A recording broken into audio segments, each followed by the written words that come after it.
Hi boys and girls, this is Mrs. Pachter. Thank you so much for coming to read with me today. We are going to be thinking about our who, what, when, where, and why, and sometimes how questions as we read. How did the author write this book? How did he come up with the pictures? And in this book, How to Train a Train, it is written by Jason Carter Eaton, and it's illustrated by John Rocco. And it looks like they illustrated it by drawing out these pictures. Before we even open the book, we look at the title of the book, How to Train a Train. It's probably about trains. And it looks like we have our main character in the middle, who's a little boy with brown hair and the hat. And they're going to go on an adventure in how to train a train. So put on your thinking caps and let's open up our adventurous book.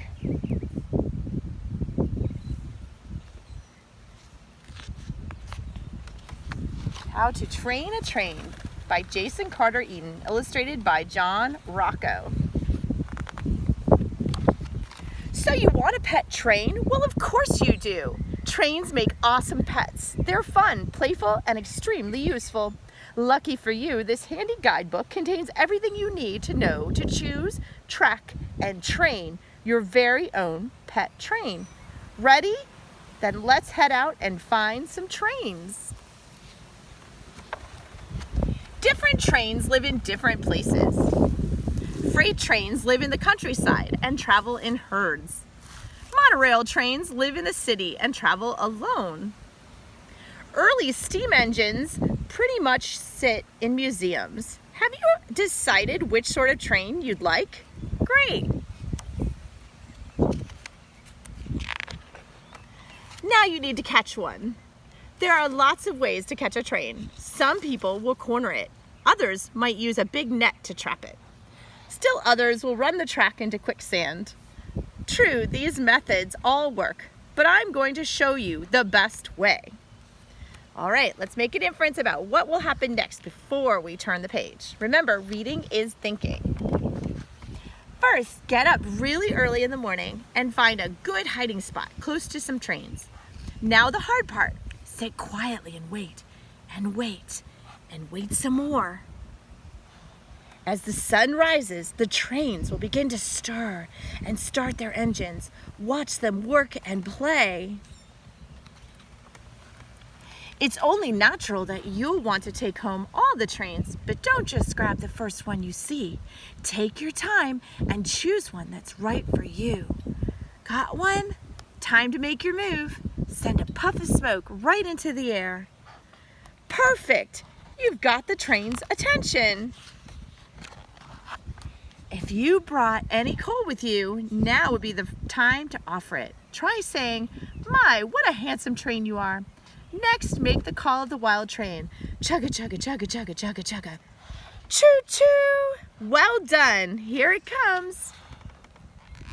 How will you know if the train you caught is the one? Don't worry, you'll know. Once you get your train home, you want to give it a name. Some popular train names are Milo, Morgan, Nathan, Pushkin, Smokey, Picklepuss, Captain Foofamaloo, Little Miss Muffinhead, and Sir Chugs-a-Lot. Of course, you can name your train whatever you like. She named her Sparkles. Don't worry if it seems shy or scared at first. A train needs time to adjust to new surroundings. A warm bath can help calm a nervous train. And few trains can resist a good read aloud. If your train has trouble falling asleep at night, play soft locomotion sounds. Rocka, rocka, clickety-clack, rocka, rocka, clickety-clack. This is an old conductor's trick that'll give your train good dreams. Spend as much time as you can getting to know your train. Does it prefer going fast or slow? Does it like to fetch? How does it feel about tunnels and bridges? And this looks like an old bridge that trains go across when they have to cross a river. Want to teach your train a few tricks? Easy as pie. Start with a simple trick. like rolling over. Then move on to something a bit harder, going through a hoop. By now, your train should be willing to let you go for a ride, but start out slow. Try riding in the caboose at first. Trains are very particular about who sits in the engineer's car. Good manners are important. Train your train not to leap up on people and to always wipe its wheels before going indoors. Of course, your train can't go everywhere with you. Out on the open road, you're sure to pass other kids with their pet trains, planes, trucks, or submarines. This is a great chance for both of you to make new friends. Congratulations! You've given your train fuel, water, a good home, and plenty of friendship and fun. Everything it needs to be happy. How will you know if your train is happy? And I'm going to give you a second to think about that. I bet you know. There's so many ways to make a train happy, and people happy too. And I know you're very good at that, super readers. Don't worry, you'll know. And this was dedicated to Milo, Morgan, my own little conductors of inspiration, to my dad, JR. And it looks like the author has written a little note.